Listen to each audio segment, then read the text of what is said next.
Welcome to the Action Network studio in New York City. I'm Maria Marino, and this is Green Dot Daily. We come to you live at 3 Eastern every weekday on the Action Network YouTube channel and the Action app. But if you miss us live, you can always catch us on demand. On today's show, it's 3 p.m. somewhere, which is why we got to get you some props on three-pointers made in the NBA tonight. We'll also react to that crazy first round of the NFL draft. We'll get you a NASCAR pick, some MLB best bets as well, but we start in the association. And here's a look at your Friday night slate with a pair of Game 6s. Warriors are home favorites, garnering 35% of bets, but 67% of the money coming in. Later, the Lakers are also favored at home and commanding 58% of bets and 80% of the handle. So let's say hello to our three-point prop king, Gilles Gallant. This is always a super fun way to bet the NBA. Now, you have sort of a safer play for tonight and a more dangerous play. So while we get warmed up here, why don't we start with the safer one?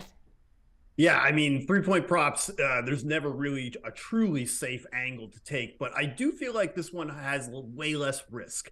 And we're going to start with the Lakers versus the Grizzlies, and we're going to look to the Lakers. And we're going to take Austin Reeves over 1.5 three-pointers at -125. He has hit this in 3 of 5 games in the series. He's shooting over 40% from three-point in the playoffs, as well as 42% from three-point in home games this year. Now, one of the important things with Reeves, Maria, is he's playing 37 minutes per game in the playoffs. And why it's important to note is because there's only 3 Lakers that are playing over 30 minutes per game in the postseason. You have Anthony Davis, LeBron James, and Austin Reeves. Everyone else on the roster, D'Angelo Russell, Rui Hachimura, Dennis Schroeder, their minutes are really fluctuating depending on the score and the situation. And it's really hard to trust those rotations right now from head coach Darvin Ham. And what we do know, though, is that Austin Reeves is going to close out games for the Lakers. He's going to play in crunch time. He's also second on the team in fourth quarter minutes. Now, LeBron, another reason why we're going to be looking at Reeves here is mainly because of LeBron. LeBron has shot horribly from three-point in this series, 16% on 7 attempts per game. And being a closeout game, LeBron is likely going to have to defer early to conserve his energy, take advantage of the drive and kick offense that the Grizzlies defense is going to give him. I think that's going to open up opportunities to dish it to Austin Reeves for some open threes. So Austin Reeves over 1.5 three-pointers is my safe pick. Well, I like it. Someone's going to have to knock down some threes if the Lakers are going to close this out, which, of course, they want to do. It's interesting, the point you made about Austin Reeves playing so much. That says a lot about him, and LeBron clearly has trust in him and has the ability to find him. Now, let's turn our attention to perhaps the more dangerous play you're looking for in the other game tonight. Yeah, the danger is kind of subjective depending on how you view this, because when it comes to over and under 4.5 three-point lines, there's really only 3 players in the NBA, Marina, that I think we could even consider for an over in this spot. And they all go by one name: Steph, Dame, and Klay. So we're going to take Klay Thompson over 4.5 three-pointers at -110. Now, like Reeves, he has hit this in 3 of 5 games in the series. He's averaging 10.8 three-point attempts per game. That's second in the entire playoffs behind his teammate, Steph Curry. Now, I know some people will look at the home games in this series and say, I'm not sure if I feel like taking it over here, but I wouldn't worry about that because Klay has been a flamethrower at Chase Center this season. 4.9 3-point makes per home game. That would have been first in the NBA if he didn't play with Steph. I think that's the one thing. Steph kind of casts this big shadow that sometimes we're always a little worried about wanting to bet Klay 3-point props. But even in the final 10 games of the regular season, Klay Thompson hit this in 8 of them. One of the things that we also like to talk about, Maria, is shot splits. 66% of all the shots from Klay Thompson are coming from three-point range. You kind of want to look for anything above 55% with this kind of volume. And Game 6 Klay, it's a real thing, Maria. It's a closeout game at home. If Klay was to hit 7 threes tonight in this game, would it really shock anybody? I don't think so. So we're going to be taking Klay over 4.5 three-pointers at -110. I certainly wouldn't be shocked. Not only is it Game 6 Klay, but we're also looking for closeout Klay to come through for us tonight. Gilles Gallant, thank you for coming through here on the show. Thanks a lot, Maria. We'll see you again next week. To baseball, and something you don't see every day, the Yankees are sizable underdogs facing Jacob deGrom and the Rangers tonight. Since 2005, the Yanks have only been at plus 170 or longer 24 times. They're 9-15 with an 8.8% ROI, so a $100 better would be up $212. For more on the Yanks and other underdogs tonight, here's Colin Whitchurch and Charlie DiSturco on the Payoff Pitch podcast. You're not going to get a chance like this very often. I know Jacob deGrom is Jacob deGrom, but the Yankees are plus 170, and the Yankees are the Yankees. This just seems like one of those very rare instances where you can bet a team as good as the Yankees at this long of odds. And I like Schmidt here to at least keep it close with deGrom through the first half of the game. And we know deGrom's not going long. That's kind of the Yankee side of the argument here, is that even if deGrom throws a perfect game through 5 innings, he's going to get pulled after 5 or 6 innings. And then we turn things over to the bullpen. Texas's bullpen has been a train wreck of late, blew several big leads against Cincinnati over the last couple of days. They obviously lost outright to Garrett Cole and the Yankees last night, didn't use a lot of key relievers there. I think they threw Jose Leclerc for an inning. But the Yankees have a huge advantage in the bullpen, so I like Schmidt to keep it close. This game's turned over to the bullpen. The Yankees do their thing. Plus 170 or better is insanely good value on a team as strong as the Yankees. Yeah, I will say the Yankee game, I have no idea what to do, and I feel like I'm in a spin zone every time I look. The Aaron Judge injury gives me some caution too, but I'm going to go with the Phillies here on the money line. Aaron Nola has been pretty inconsistent this far, and some people kind of saw it coming after last year. Some people a bit surprised. I think this is a good buy low spot on him. He's still limiting hard hit rate. He's still getting chases. It's only a matter of time before he kind of falls down to earth. I like the opportunity here against the Astros.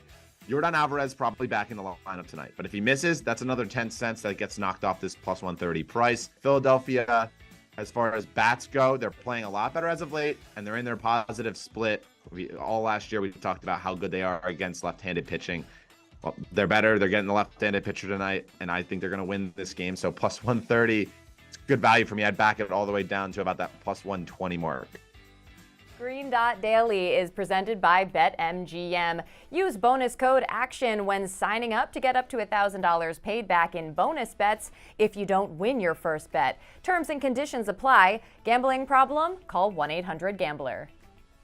Let's turn our attention to NASCAR and the Cup Series happening at Dover Motor Speedway as we welcome in Nick Giffen from our analytics team. Nick, what do we need to know heading into this race?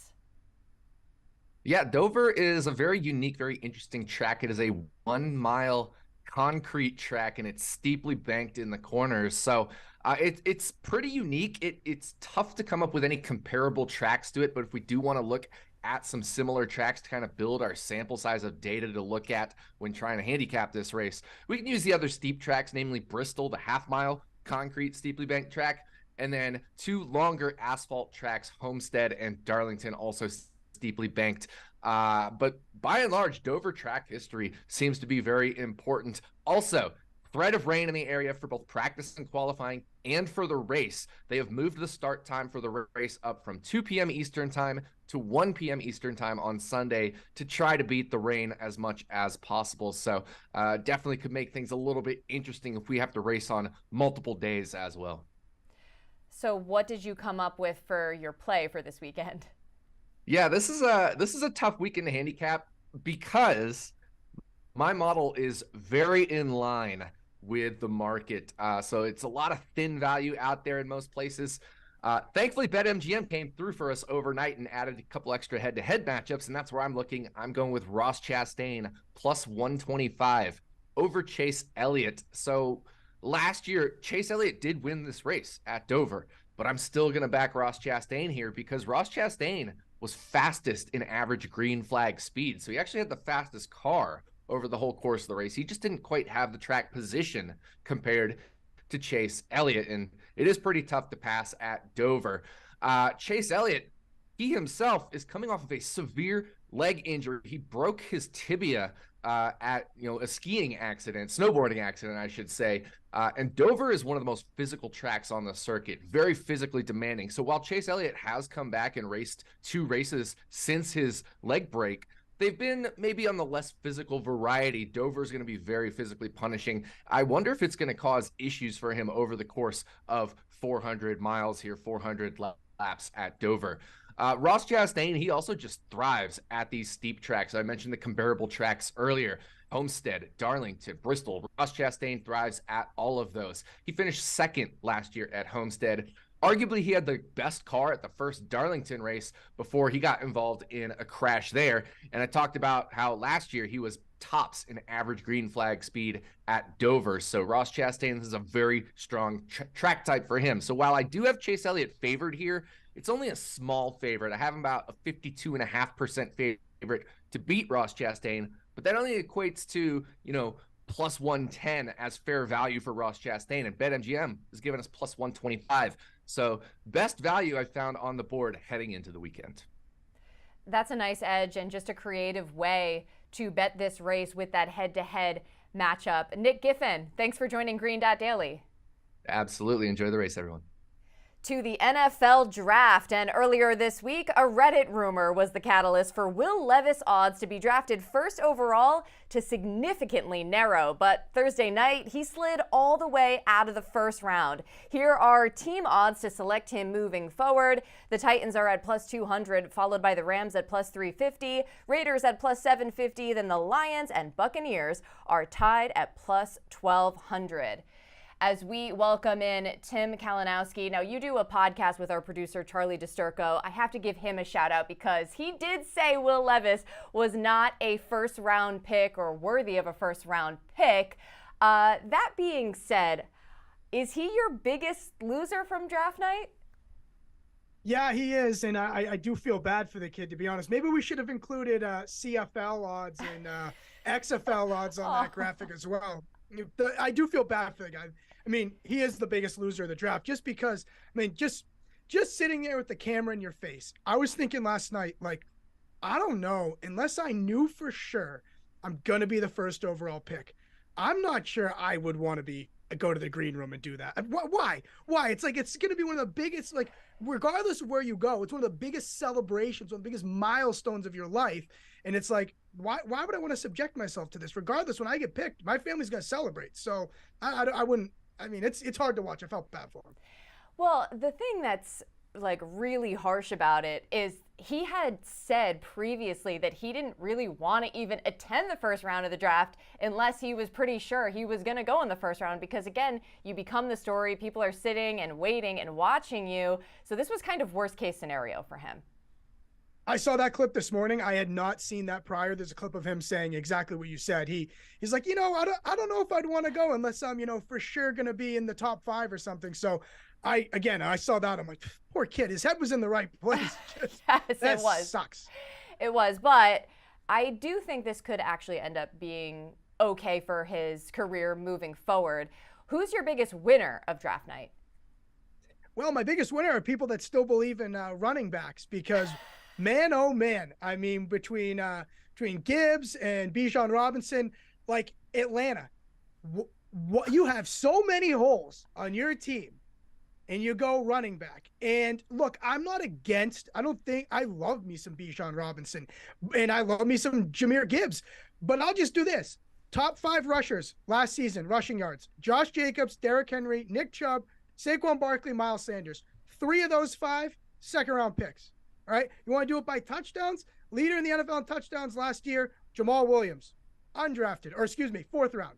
Austin Eckler, number 2, undrafted. Come on. It boggles my mind. Okay, well, how did you do betting-wise with this draft?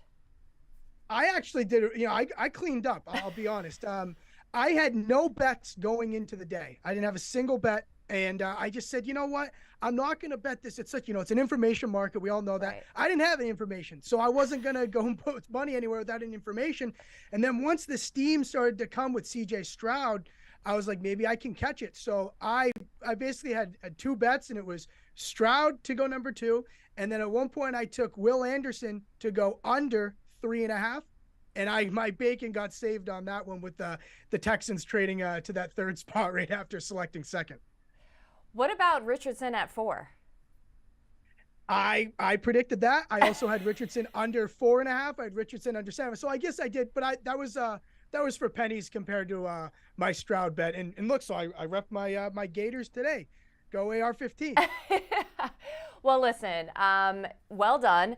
What did you think of the draft itself, just watching it on TV? Well, you know me, I like to be cranky. And originally I was like, this thing goes way too long. And we all know that. But then I was looking back as I was trying to build out what I was going to say about it today. And I'm like, honestly, though, it went by pretty quickly. There's not a ton of commercials. They don't soak it up with, minutes of commercials. It's pretty fast paced. They do a good job between Greeny and then Kuiper with the music. Like, it's just kind of classic, and they keep it how it's been for a long time. I don't know. I enjoyed it. It goes way too long, yes. And if you have to write about it in the morning, I feel bad for you. But you know what? I think it was a pretty good product. I think ESPN nailed it. I think you're in a bit of a minority just because maybe at least here on the East Coast, people don't feel like just staying up so late for it, and it just feels like a drag. And I think a big part of that too is just the anticipation of it getting started and the first pick not being announced until 20 minutes after 8 o'clock. Yeah, well, I will say one disclaimer. I had 3.5 gin and tonics, so I get I was fine with the night continuing. So I guess that's one disclaimer in there. But you're right. The whole waiting for them to pick. But again, I think it's classic when Goodell says the Carolina Panthers are now on the clock. It just brings a little suspense. What else are we gonna do Thursday night?